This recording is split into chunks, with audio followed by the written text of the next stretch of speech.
O mistério da transfiguração de Jesus nos traz muitas imagens que são próprias do Antigo Testamento, porque Jesus realiza essa transfiguração para fortalecer a fé dos discípulos. Então eles deveriam ter como ponto de referência aquilo que eles conheciam, que era o Antigo Testamento. Na época de Jesus, o Antigo Testamento, é claro que não se chamava dessa maneira. Geralmente eles usavam uma expressão para se referir à Bíblia judaica, que era, e a gente encontra muitas vezes o próprio Jesus usando esse termo, a lei e os profetas. A lei ou a instrução, se diz em hebraico Torá. E a Torá, propriamente dita, eram os 5 primeiros livros da Bíblia, que tem como centro, como figura central, a figura de Moisés. Tanto é que uma antiga tradição judaica acreditava que esses 5 livros tinham sido escritos pelo próprio Moisés. E aí vem aquela pergunta, porque o 5º desses livros é o Deuteronômio, e o Deuteronômio narra a morte de Moisés. Então muitos perguntavam como é que Moisés pôde escrever e narrar a própria morte dele, né? E alguns explicavam dizendo, não, porque Moisés era um profeta, então para ele completar o livro ele tinha que narrar a própria morte dele antes de morrer, né? Enfim, é claro que hoje a interpretação da Bíblia, os estudos bíblicos mostram que esses 5 livros foram escritos de formas muito diferentes, por personagens diferentes, em épocas diferentes, né? Mas na época de Jesus, esse conjunto já estava pronto e era chamado a Torá, ou instrução, ou simplesmente a lei. E depois tinha uma segunda grande parte principal, que eram os profetas, que tem como figura modelo a figura do profeta Elias. Então, são esses 2 personagens, por assim dizer, encarnando, personificando a Bíblia, que os discípulos enxergam conversando com Jesus. E São Lucas dá um detalhe importante que os outros evangelistas não dão, quer dizer, o que eles estavam conversando com Jesus? Eles estavam conversando sobre a cruz, sobre a paixão de Cristo, sobre a sua cruz. Ou seja, o mesmo assunto que Jesus vinha falando com os discípulos antes desse episódio, começou a anunciar a eles, desde que Pedro proclamou, tu és o Messias. A partir dali Jesus começou a dizer para os discípulos, olha, o Filho do Homem, né, que era aquela forma aramaica de se referir à própria pessoa, em vez de dizer eu, né, dizia o Filho do Homem. Filho do homem vai sofrer, vai padecer, vai ser entregue nas mãos dos pagãos, eles o matarão, mas em 3 dias ele ressuscitará.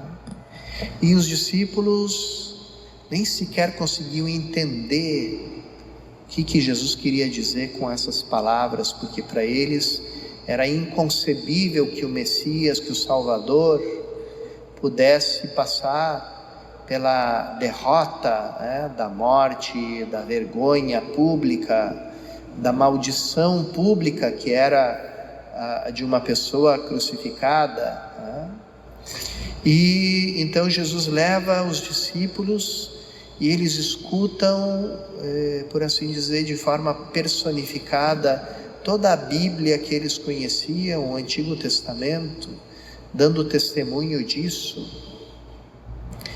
De uma forma semelhante, depois o próprio Jesus, depois de ressuscitado, vai explicar para os discípulos de Emaús que, segundo a lei e os profetas, ele deveria sofrer tudo que ele sofreu e depois ressuscitar. Então tem esse testemunho, mas ainda esse testemunho desses dois personagens, né, que personificam a Bíblia hebraica, ainda não é o maior testemunho, tem um maior ainda. E aqui aparece também uma figura, uma imagem própria do Antigo Testamento, que é da nuvem que cobre. Porque quando os filhos de Israel passaram os 40 anos no deserto, e até um pouquinho mais de tempo, né? Até Salomão construir o templo de Jerusalém, o templo era uma tenda, e essa tenda era chamada Tenda do Encontro, porque era onde Moisés entrava para falar com Deus. E sempre que Deus queria falar alguma coisa com Moisés, descia uma nuvem e cobria aquela tenda. E Moisés entrava dentro daquela nuvem, recobrindo a tenda para falar com Deus, né, que dessa forma se manifestava. Então é interessante que é como que uma resposta vinda do alto, né? Pedro fala de fazer 3 tendas, uma para Jesus, uma para Moisés, uma para Elias, e Deus de certa forma responde que não tem 3 tendas, que tem uma só. Existe uma só tenda do encontro, existe um só templo verdadeiro, que é o seu Filho. E a partir dali é a Ele que eles devem escutar, né? Porque não só os profetas, né, e a lei dão testemunho de Cristo, como o próprio Deus dá testemunho de Cristo. Esse é meu Filho, escutem o que Ele diz, ouçam o que Ele fala, né?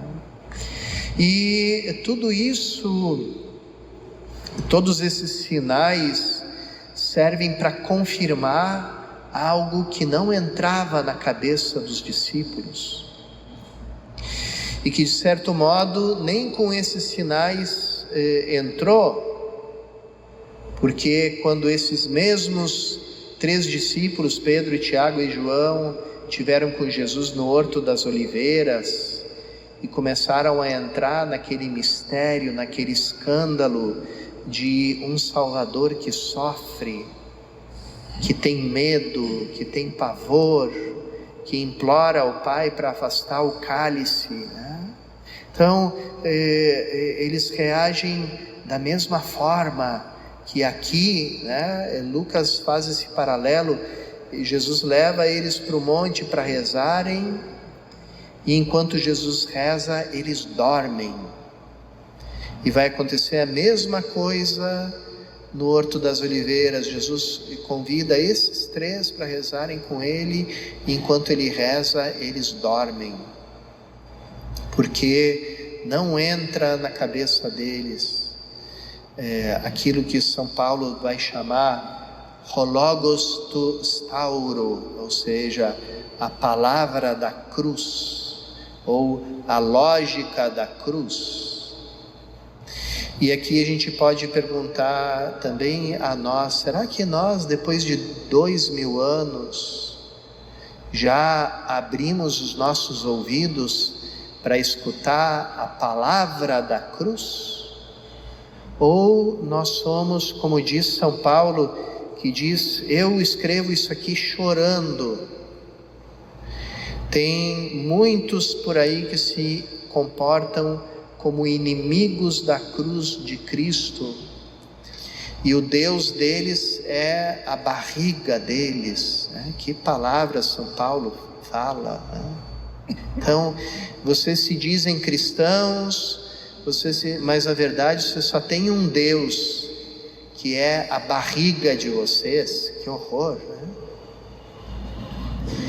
Porque é só para isso que vocês vivem, para satisfazer as necessidades, os desejos, os instintos, os impulsos de vocês, e é só isso que interessa. porque vocês receberam a vida nova, mas se comportam ainda como homens velhos, só pensam no que é terreno. Enquanto que nós recebemos um título de cidadania do céu, do reino de Deus, somos cidadãos do novo céu e da nova terra. E se nós nos mantemos na esperança, como diz São Paulo, de lá aguardamos o nosso Salvador Jesus Cristo. Ele transformará o nosso corpo humilhado e o tornará semelhante ao seu corpo glorioso. Por que São Paulo diz que o nosso corpo é um corpo humilhado? Porque é um corpo sujeito à morte. Deus, que nos criou a sua imagem e semelhança, e Deus é eterno, né? No entanto, com o pecado entrou a morte, e a morte nos humilha, porque ela nos diz o tempo todo: ei, você não é semelhança de Deus coisa nenhuma, você é semelhança dos bichos. Assim como eles morrem, você vai morrer também. E assim como eles vivem para encher a barriga, é assim que você vive também. Então, será que nós, depois de 2000 anos, entendemos essa lógica da cruz? E saber e entender que é por meio da cruz que a gente chega ao reino de Deus, à glória de Deus? E o que quer dizer essa cruz? Quer dizer a oferta de nós mesmos a Deus, a vida como oferta. Jesus, um dia antes de morrer na cruz, entregou o seu corpo e o seu sangue na última ceia. Eis o meu corpo, eis o cálice do meu sangue. E mandou que a gente repetisse para sempre esse gesto, que é justamente a Santa Missa. Então ali ele antecipou, porque quem ama tem pressa, quer antecipar as coisas. Antes de Jesus entregar o seu corpo de forma sofrida, cruenta, né, na cruz, ele o entregou de forma sacramental e incruenta na última ceia. E esse sinal da última ceia continua se manifestando entre nós em cada missa, a oferta. Com uma diferença, é que na missa a oferta dele e a nossa oferta se tornam uma coisa só. E o que a gente coloca na missa para ofertar junto com Cristo, ou com Cristo, por Cristo e em Cristo, né? A gente coloca a nossa vida, o nosso ser, as nossas alegrias, nossos sofrimentos, nossos trabalhos, nossas lutas, nossas vitórias, nossas derrotas também, nossas misérias, nossas limitações. A gente entrega tudo e une tudo a Jesus Cristo, e aí nós nos entregamos de modo incruento, de modo sacramental, junto com Ele a Deus, né? Por Cristo, com Cristo, em Cristo a vós, Deus Pai, unidos no Espírito Santo. Te oferecemos tudo aquilo que nós somos com essa oferta total que Cristo faz de si mesmo na Eucaristia. Mas aí a gente lembra que como Cristo tem uma oferta incruenta, que é a Eucaristia, um modo incruento, que é a Eucaristia, e o modo cruento, que foi a cruz, uma vez só, né? Assim também a nossa oferta, ela tem um modo incruento, né? Que é por meio do sacramento, quando a gente se oferece junto com Cristo, e tem um modo cruento também, né? Que é essa nossa luta, né? Qual é o maior sofrimento, a maior cruz do cristão, né? Qual é a síntese, né, dessa luta desse sofrimento, dessa cruz, desse ser pregados na cruz. Todo cristão é pregado na cruz junto com Jesus. E que cruz é essa? É a mesma de Jesus, ou seja, de sermos criaturas novas, vivendo no mundo velho, de sermos cidadãos no céu, vivendo no meio de um mundo que só pensa em coisas terrenas. E essa contradição, esse choque entre o novo céu e a nova terra do qual nós somos cidadãos, e a velha realidade, que morreu afogada no nosso batismo, mas que a gente ainda vive nela, é aí que está a nossa cruz. Todo o nosso choque está aí, né? E o mundo, quanto mais se manifesta num discípulo de Jesus a vida divina que ele recebeu, mais o mundo o crucifica, como fez com o seu Salvador. Então essa é a alternativa. Ou você vai ser um cristão medíocre, que é o medíocre de dois mundos, né? Porque você nem vive ao estilo totalmente pagão do mundo, né? Se entregando a todos os excessos, a todas as loucuras do mundo, porque a tua consciência de cristão não permite, né? Mas também você não se entrega totalmente a Deus, porque você mantém uma reserva da lógica do mundo, do homem velho dentro do teu coração. Então você se torna um medíocre de dois mundos. E aí o mundo não vai te incomodar tanto, porque vai olhar para ti e dizer: esse aí é um dos nossos, ele se comporta como a gente. Qual é a diferença? A diferença é que no domingo ele tem uma hora a menos para perder tempo, como nós, né? Porque ele vai numa missa, mas no resto tudo ele é igualzinho a nós. O vocabulário dele, os desejos, as falas, as conversas, o modo de vestir, o modo de beber, o modo de estar numa festa, o modo de estar... é tudo igualzinho a nós, a quem é do mundo. Então esse aí, ele é inofensivo, não incomoda. Mas quem resolve seguir a Jesus com autenticidade, aí começa a incomodar o mundo. E aí começa aquela perseguição. Por que você é assim? Por que você não é como os outros? Por que você não faz como as outras pessoas? Por que você não pensa como nós? E aí você se torna um eterno desajustado no mundo. E essa é a tua cruz.